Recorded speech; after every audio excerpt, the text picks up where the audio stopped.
वेद बिना मति नहीं, गाय बिना गति नहीं। गौ माता को दंडवत प्रणाम। सबसे बड़ा एक ही कार्य जीवन में होता है, सारे देवताओं का पूजन एक ही दिव्यता के द्वारा हमको मिलता है। सारे देवताओं का घर जो है, निवास स्थान है, वो केवल और केवल गौ माता है। वास्तविकता में राम हो या कृष्ण, कृष्ण भगवान ने एक ही बात कही, चलसी यद्व्रजा चारुयन पशु नलिन सुंदर नाथते पदम शीलतुनाम कुरे सिद्धति तिनम कलिलता मना कांत वंचते। गोपी के अंदर, गोपी गीत के अंदर बहुत सुंदर वर्णन किया और यही कहा कि हे कृष्ण, तुम गायों के पीछे चलते हो तब तुम्हारे पैर के अंदर कांटे और कंकड़ चुभते हैं। तुम्हारे तो पैरों में चुभते हैं, लेकिन हमारे जो है वो मन में चुभते हैं। तो इस तरह की बात है।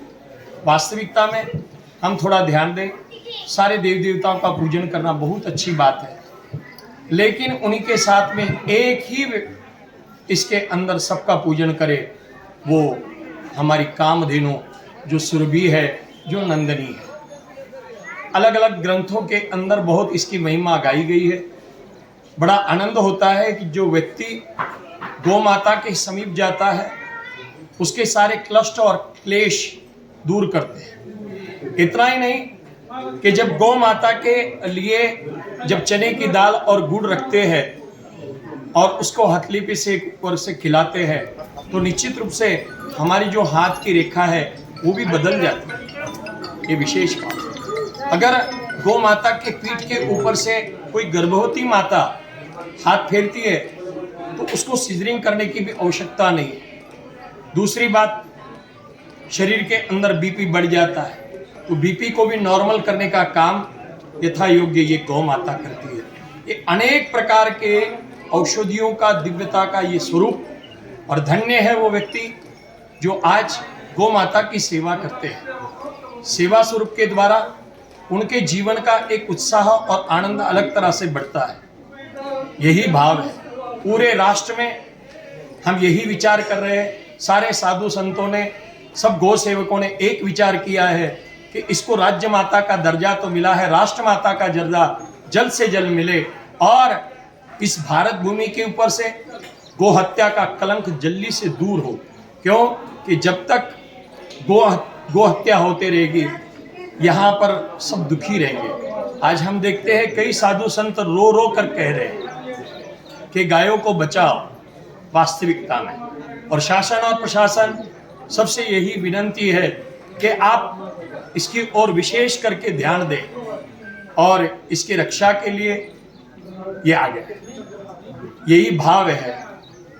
गौ माता की सेवा करके जीव जो है, एक गाड़ी आपको बंबई और दिल्ली ले जाती है, धेनुदान मृत्यु को दिव्यता का स्वरूप दिलाती है। ये विशेष भाव पापाभिमुक्त धेनुदान है जो पाप से हमको मुक्त कराती है, और एक वैतरणी धेनुदान है जिसकी गाय की पूंछ पकड़कर हम दिव्यता के लोक तक पहुंचते हैं।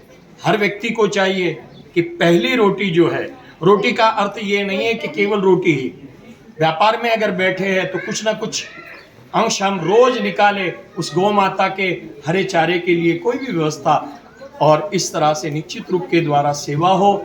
बस यही भाव। बड़ा आनंद हुआ इस अपनी राधा कृष्ण गौशाला में आकर, और समस्त जो गौ सेवक है उन सबको मंगल आशीर्वाद। भविष्य में उनके पास जो जो भी चीज योजनाएं हैं, हम यही कहेंगे कि ये सारी जो योजनाएं हैं उनकी यथा योग्य जल्द से जल्द परिपूर्ण हो, और दान दाताओं का भी बहुत बहुत, जिन्होंने अभी तक दिया है, आगे भी इसी तरह का दान जो है वो देते रहे। इन सबको जो है मंगल आशीर्वाद है कि आपके हाथों से इसी तरह से निरंतर रूप के द्वारा गौ माता की सेवा होती रहे।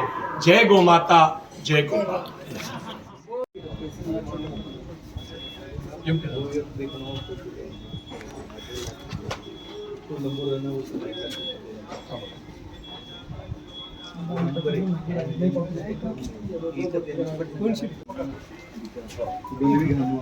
बर्थडे बॉय घालू शकता.